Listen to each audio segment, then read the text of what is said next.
मेरा नाम अशोक कुमार शर्मा है।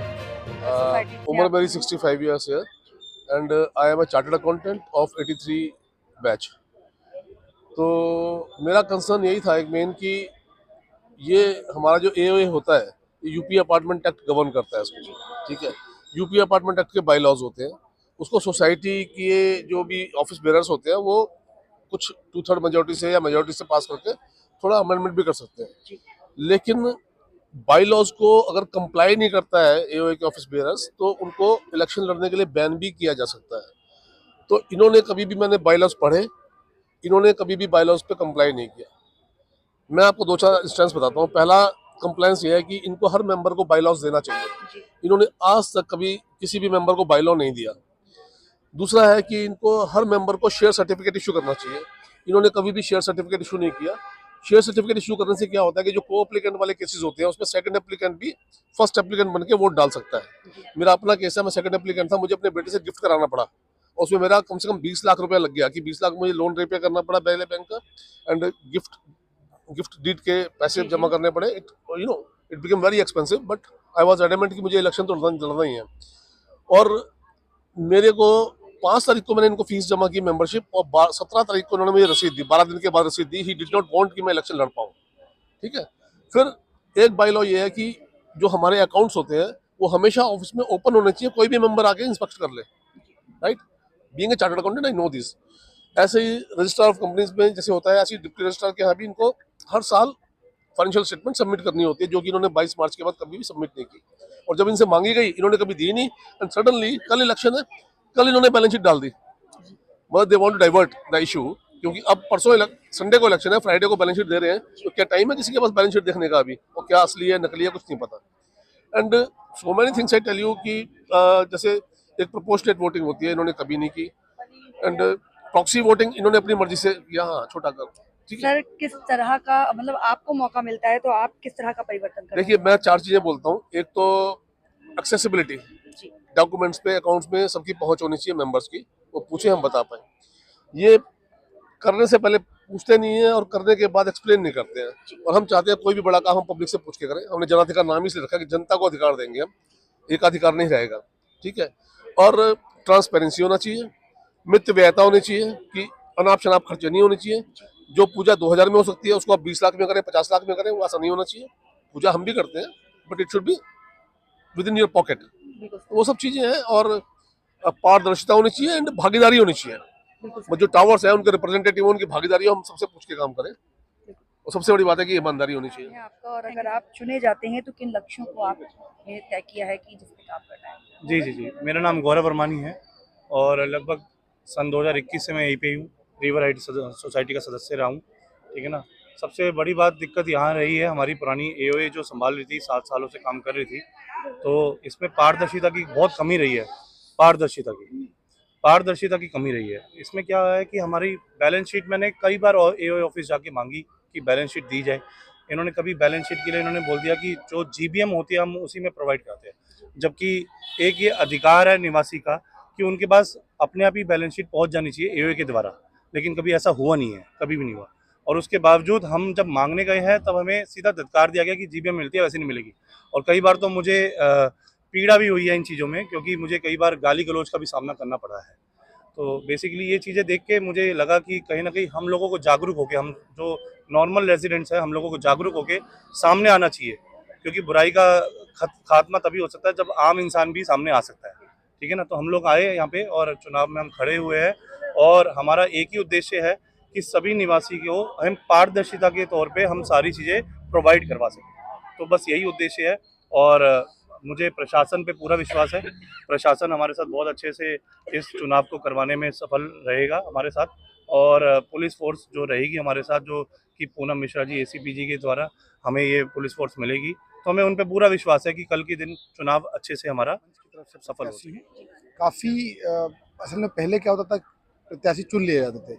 यहाँ पे हम लोगों ने कुछ 800 साढ़े 800 लोगों का मंच बनाया, जिसमें कुछ 50 कोर टीम मेंबर्स थे जिन्होंने हम लोग प्रत्याशी चुना। काफ़ी मंथन के बाद हम लोगों ने प्रत्याशियों को डिसाइड किया। मैं धन्यवाद देता हूँ जनाधिकार मंच का और यहाँ के लोगों का जिन्होंने मुझे प्रत्याशी बनाया। और साथ साथ हम लोग चुनाव को लेके बहुत ज़्यादा सेंसिटाइज हैं, क्योंकि चुनाव में पारदर्शिता बहुत जरूरी है। शासन प्रशासन की तरफ से चुनाव कराया जा रहा है।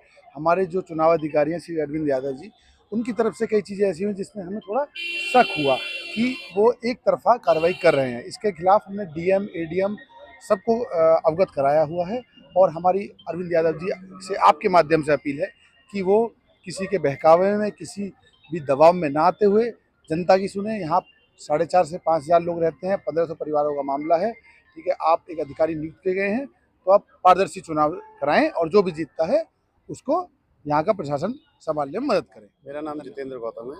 सर, अगर सोसाइटी आपको मौका देती है तो क्या सोचा है किस तरह से व्यवस्थाएं कायम करेंगे? देखिए, रिवरराइट सोसाइटी बहुत बड़ी सोसाइटी है, लगभग 1500 फ्लैट के निवासियों की सोसाइटी है रिवरराइट। इस सोसाइटी में पिछले काफ़ी समय से ऐसा लगता है कि चुनाव हुआ ही नहीं।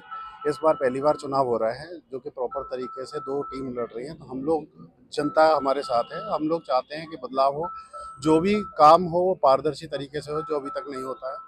कोई भी जो भी हम कॉन्ट्रैक्ट्स करते हैं वो बिडिंग के माध्यम से हो, सोसाइटी की अर्निंग को सही तरीके से बढ़ाया जाए और सोसाइटी में एक पारदर्शी और भयमुक्त माहौल बनाया जाए, जिससे कि सोसाइटी निवासी अपनी सोसाइटी को अपने तरीके से चला सके।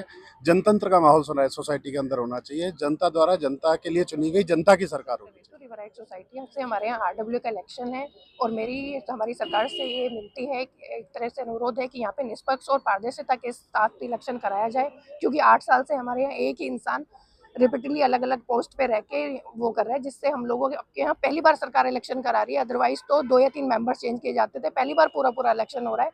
तो हमारी प्रशासन से यही विनती है कि प्लीज निष्पक्ष और पारदर्शिता के साथ यहाँ पे इलेक्शन कराया जाए। मैम, आप एक महिला हैं तो सोसाइटी में रहने वाली महिलाओं के बारे में अभी आपने कुछ सोचा होगा? हमारे साथ हम महिला में स्ट्रांगली पहले कैंडिडेट मैं हूँ जो ऐसे उठ रही हूँ। अदरवाइज तो जो हमारे महिलाएं उठती हैं उनसे ना तो पूछा जाता है कि क्या करना है क्या नहीं करना है, अदरवाइज तो वो एक साइलेंट कैंडिडेट की तरह रहती है। आप किस तरह का परिवर्तन करती हैं अगर आपको मौका दिया जाता है? महिलाओं की सुरक्षा के लिए हम कदम उठाएंगे यहाँ पे, और जितने भी सांस्कृतिक प्रोग्राम है सब कुछ है उन सबको लेके चलेंगे। आप प्रत्याशी हैं, आरडब्ल्यूए का चुनाव होने वाला है। पहले अपना इंट्रोडक्शन दीजिए। सबसे बड़ा सवाल ये है कि किन मुद्दों को ध्यान में रखा गया है?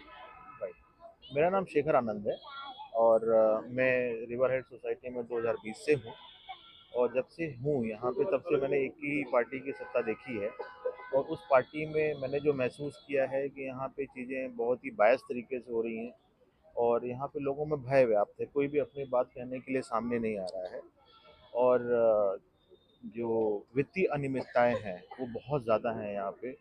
पिछले कई सालों से बैलेंस शीट और ऑडिटेड बैलेंस शीट नहीं इन्होंने प्रोड्यूस करी, आनंद फानंद में भी आधी अधूरी बैलेंस शीट सबमिट करी है और लोगों की सहभागिता बहुत कम है यहाँ पे।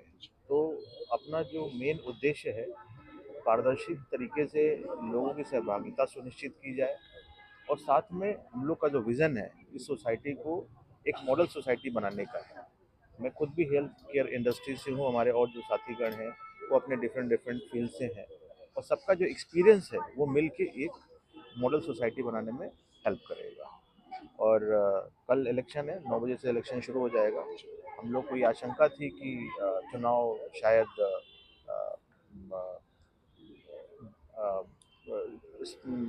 बहुत ओपन बहुत फेवरेबल कंडीशंस नहीं है। हम लोगों ने काफ़ी कोशिश करी है, प्रशासन को भी हम लोगों ने अनुरोध किया है कि एटलीस्ट जो चुनाव है वो निष्पक्ष किया जाए और हम ऐसी उम्मीद करते हैं प्रशासन से कि ये जो चुनाव है वो निष्पक्ष तरीके से संपन्न। मेरा नाम ओम प्रकाश निर्वाण है। मैं नेवल कोस्ट गार्ड से 36 साल 3 महीने नौकरी करने के बाद रिवरराइट में 2020 से रह रहा हूँ।